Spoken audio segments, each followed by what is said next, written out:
Ain't no elevator to the top. You got to take the stairs. The elevator don't go to the top, man. Not in the world of success. You have control of this. This belongs to you. This is yours. You're the captain.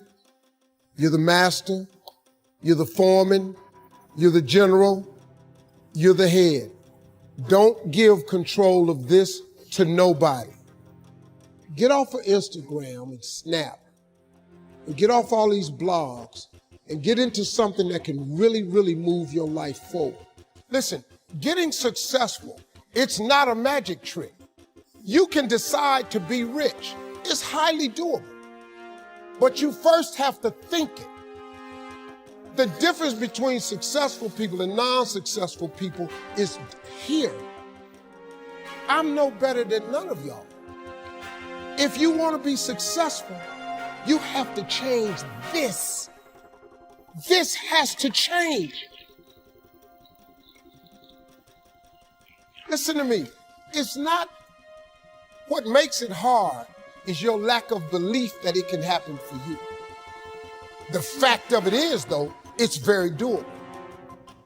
See, but you got to change, though. If you keep doing what you've been doing, you're going to keep getting what you've been getting. So if you're at a place in your life and you ain't happy with it, you have to change some things. But you have to make a conscientious decision that you're going to change. And it's not dependent on anybody else. It don't matter what your mama think. It don't matter what your coworkers think. It don't matter what your siblings think. It don't matter what your children think. It don't matter. They have nothing to do with it. This decision is yours and yours alone. Let me tell you something. You get to decide if I'm gonna be rich, poor, mediocre, plentiful, happy, sad. You have a decision to make. It's really not important what the majority of people that are blogging are saying. As a matter of fact, bloggers are not relevant people, they're not shakers and movers, and they're not decision makers, and they're not power brokers. So when you spend so much time in the blog world, the Instagram world, the chat world, all of this, you're wasting valuable time. If I was young and I had what you have, and you're the brightest group of young people that have come along in a long time, man. Millennials are absolutely brilliant because you all have technology. I had no technology growing up, nothing. You couldn't download a book. You had to go to the library, go to the card catalog, pull it open, find the book, find the number, go get on the elevator, go to the row, find the number book, get the book, and hope somebody ain't told a page out that you want to read. That's what it used to be. When my mom and them finally got the money together to help us educate ourselves, they bought an encyclopedia set, Britannica, Funkin' Wagon, and everything you wanted to know was in that encyclopedia, and that's all you could know. If you want to look up something about elephant, and they had 2 pages on elephants, that was what your knew about an elephant. Y'all got Google. You can Google anything. You all have stuff at your fingertips that can make you great. But if you could combine your technology with your parents and your grandparents' work ethic, your could be rich. You could be rich, man. But you cannot erase the work ethic part. There is no getting around. Ain't no elevator to the top. You got to take the stairs. The elevator don't go to the top, man. Not in the world of success. You got to take the stairs. Y'all got to start getting gritty, man. I hate it when I see young people wasting their time, wasting all this technology got, just bull. Just sitting around in this world that's been created for you that everything is instant. I was arguing with my son the other day. We're having a debate. I thought, man, I'm finally sitting with one of my sons having a healthy debate.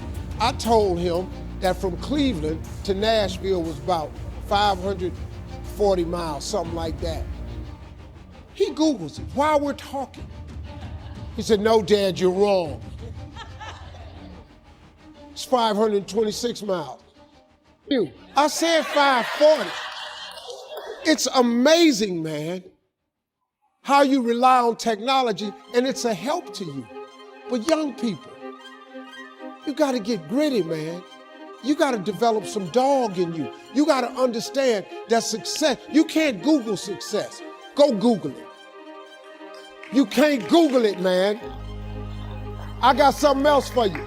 Because I've lived so long and I've been exposed to so many things. I've seen stuff hopefully you'll never see. And I've seen some things I hope one day you do see. But go Google exposure. It ain't gonna take you nowhere. I've been around the world, man, because I've traveled. But I traveled it because I've made myself uncomfortable. I have a life of convenience now. But in order to get the life of convenience, you gotta have a very uncomfortable life. You got to get comfortable being uncomfortable. Stop trying to do everything the short way. Stop trying to figure out the easy way, because the ain't gonna happen. I got news for you, man. It's not happening, young people. You got to get messed up sometime. You got to get dirty. You got to get your feelings hurt. You got to get disappointed. You got to get told no. You're going to ask somebody for some money. He going to tell you no. But at least then, when I see somebody trying and I tell them no, I try to at least give them something else. See, I'm not going to hand you a fish sandwich. I'll teach you how to fish. But I'm not giving you the fish sandwich. You can forget that. Once you get this, y'all, you can change everything. Do you understand? Negativity, you can protect yourself from negativity. And that's what stops most people, negative thoughts. You can coat your mind from negativity. It's a real simple exercise to do. I do it every morning before I walk out the door. So I walk out as a positive person. You know, I get tired sometimes. That's different from being negative, because I get mentally drained from my job at times. But to coat your mind from negativity, the way you can put a coating around your mind is with one simple thing: gratitude. Gratitude erases negativity. I'm gonna show you how this works. If you wake up in the morning and you start having negative thoughts, man, this ain't my day. I woke up on the wrong side of the bed. I'm tripping, I just don't feel myself. Every time you feel, in the middle of the day, if you feel yourself doing that, stop, just stop for a second. And start going over in your mind everything you have to be grateful for. Not everything you want, everything you already have, because what you have is substantial. You just haven't gone over the list and taken inventory in a long time. But the fact that you can walk, that's a blessing. The fact that you woke up, that's another blessing. The fact that you can see, think, reason, that's another blessing. The fact that you can go somewhere and get yourself something to eat, that's another blessing. The fact that you can go and turn the key and call someplace home, that's another blessing. The ability to dream is a blessing. The fact that you have an opportunity to get it right is another blessing. And I'm just talking to you, I don't even know you. I could give you 50 things you ought to be grateful for right now. I don't even know you. Start coating your mind with gratitude. It'll change everything for you.